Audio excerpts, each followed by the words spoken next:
Halo semuanya, perkenalkan nama saya Tita Amelia dengan NIM 102042400003. Saya berasal dari program studi S1 Sistem Informasi dari Fakultas Rekayasa Industri Telkom University Jakarta. Dalam video ini saya akan menjelaskan hasil dari ujian tengah semester untuk mata kuliah Sistem Basis Data dengan studi kasus perancangan basis data toko serba ada bernama Beli Seru. Pertama-tama, saya akan menjelaskan tentang perancangan ERD atau Entity Relationship Diagram.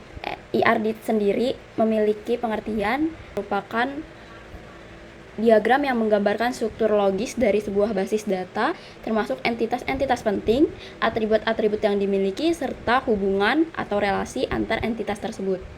Jadi tujuan dari ERD ini adalah memvisualisasikan struktur awal basis data dan menunjukkan relasi antar data dengan jelas. Lalu dalam sistem ini terdapat 6 entitas utama, yaitu merek underscore 003 yang gunanya untuk menyimpan informasi merek dari suatu produk. Lalu ada produk underscore 003 untuk menyimpan daftar produk yang dijual lengkap dengan harga, kategori, dan mereknya. Lalu ada entitas kategori 00_003 itu untuk menyimpan jenis kategori produk. Lalu ada detail transaksi, itu gunanya untuk mencatat detail produk yang dibeli dalam setiap transaksi termasuk kuantitas dan total harga. Lalu ada entitas transaksi, itu juga untuk mencatat transaksi pembelian yang dilakukan oleh pelanggan lengkap dengan waktu transaksinya. Yang terakhir ada entitas pelanggan. Entitas pelanggan ini untuk menyimpan informasi ID pelanggan dan nama pelanggannya. Lalu untuk hubungan antar entitasnya antara lain merek memproduksi banyak produk. Lalu ada satu kategori memiliki banyak produk, dan produk memiliki detail transaksi.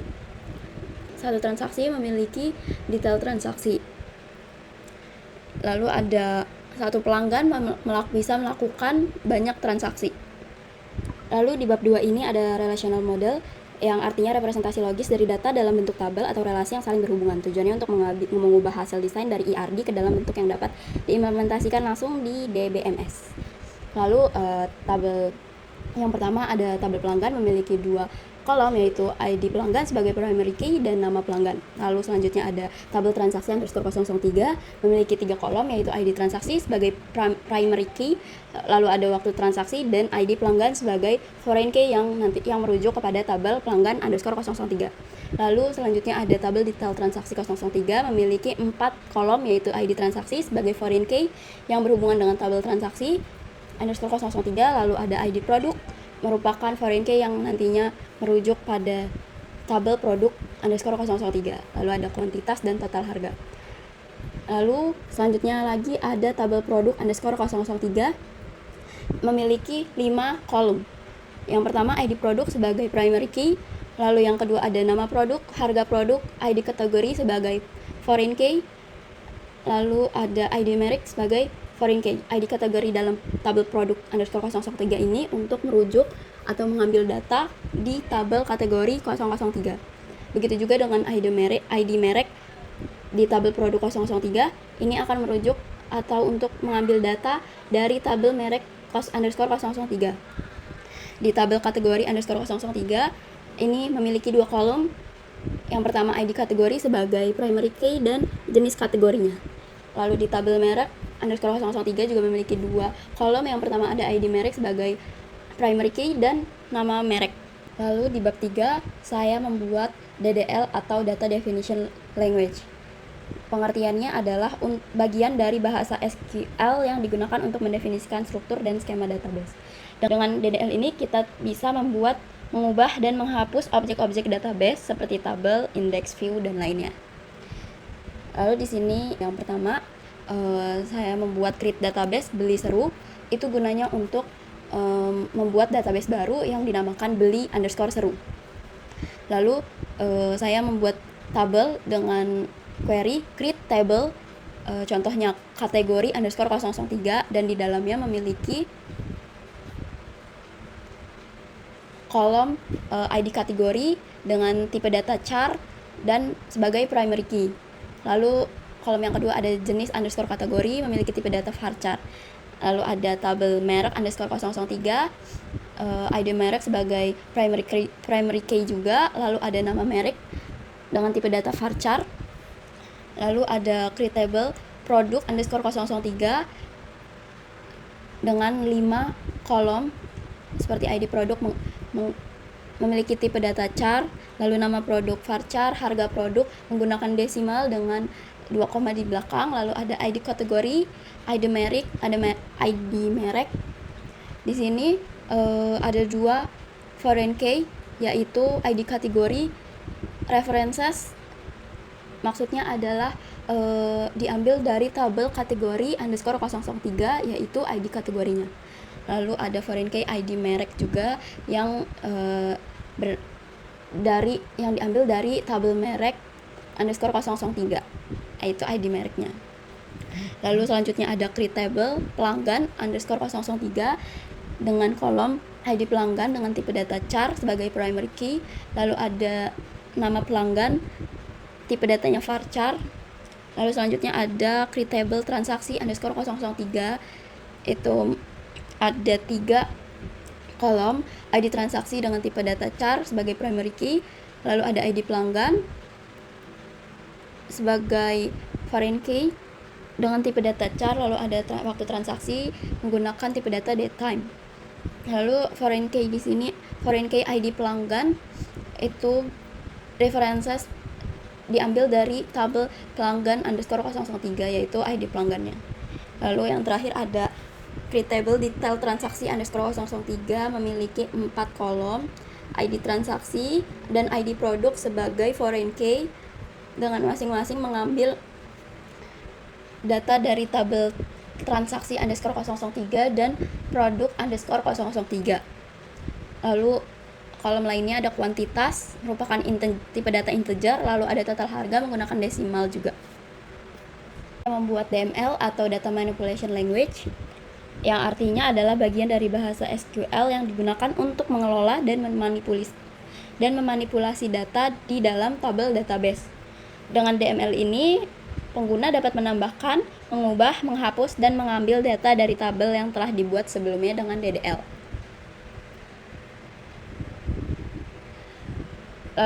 Lalu saya mengisi data dengan DML menggunakan perintah insert into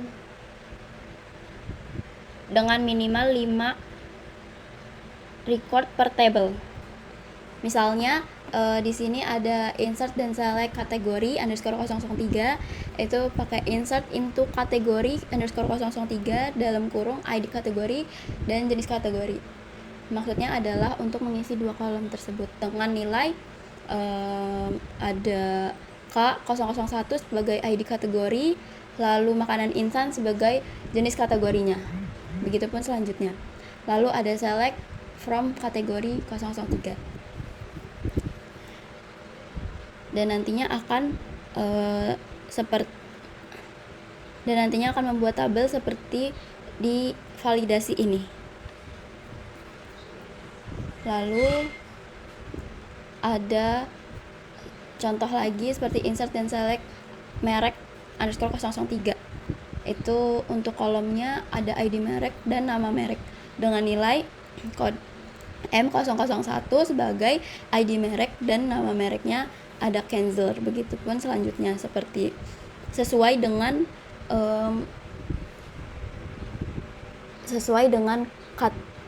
kolom sesuai dengan tabel kategori sebelumnya. Lalu di sini ada validasinya dan selanjutnya ada insert into produk underscore 003, kolomnya ada ID produk, nama produk, harga produk, ID kategori, dan ID merek. Nilainya ada contohnya P001 sebagai ID produk, lalu nama produknya bakso gochujang, terus harga produknya misalnya 10.000 dan ID kategorinya disamakan dengan ID kategori sebelumnya.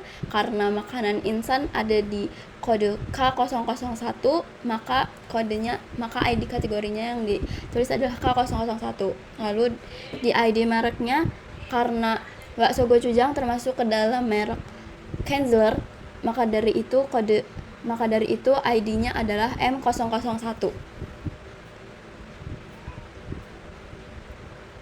Lalu ini validasi dari tabel produk 003. Dan di sini ada insert into pelanggan _003. Kolomnya ada ID pelanggan dan nama pelanggan dengan nilai PE01 sebagai ID pelanggan dan Tita sebagai nama pelanggannya. Lalu ini ada validasinya juga. Selanjutnya ada insert into transaksi _003 dengan kolom ID transaksi, waktu transaksi, dan ID pelanggan.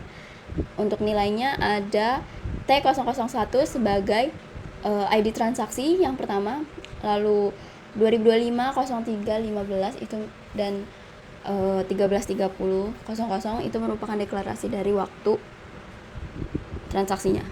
Lalu ada ID pelanggan, misalnya saya tulis ini PE01, artinya pelanggan dengan ID PE01 tersebut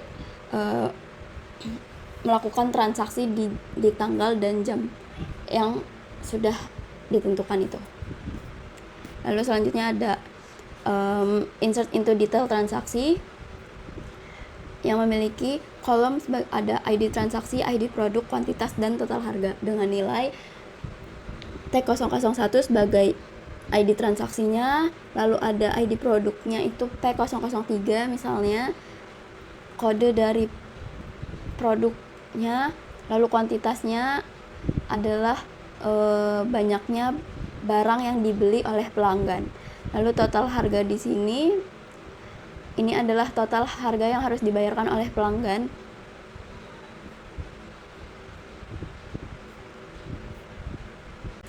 Saya juga menguji dengan query select join untuk menampilkan data gabungan antara transaksi,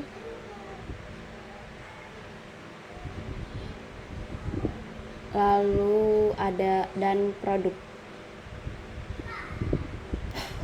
Di sini merupakan select join dari transaksi, dan gambar kedua select join dari produk.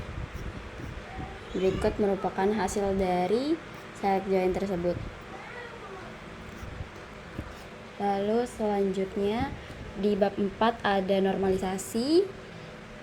Normalisasi sendiri merupakan proses sistematis dalam perancangan basis data untuk mengorganisasi data ke dalam tabel-tabel agar tidak terjadi redundansi data atau pengulangan yang tidak perlu, lalu ada menjaga konsistensi dan integritas data, dan memudahkan pemeliharaan dan pengembangan basis data di masa depan. Yang pertama, 1NF ini untuk memisahkan kolom produk, harga, kuantitas menjadi baris tersendiri atau multi value. Bentuknya seperti ini, menjadi dipisah-pisah. Lalu yang kedua ada 2NF, itu untuk memisahkan tabel yang bergantung dengan kunci utama atau primary key-nya, atau disebut juga partial dependency. Di sini ada tabel konsumen, lalu ada tabel produk, tabel transaksi, dan tabel detail transaksi. Lalu yang ketiga, yang 3NF itu tidak ada karena. Lalu 3NF itu untuk menghilangkan transitive dependency, namun sudah terpenuhi pada struktur 2NF, jadi tidak perlu dimasukkan kembali. Dengan perancangan ini, sistem basis data toko beli seru mampu mengelola transaksi secara efisien, menjaga integritas data, dan memisahkan setiap bagian sistem dengan baik. Normalisasi hingga bentuk 3NF memastikan bahwa sistem tidak menyimpan data secara berulang-ulang, menghindari inkonsistensi, dan mempermudah proses pengolahan data. Demikian penjelasan dari saya mengenai tugas UTS Sistem Basis Data ini. Terima kasih sudah menonton video ini. Semoga bermanfaat dan sampai jumpa.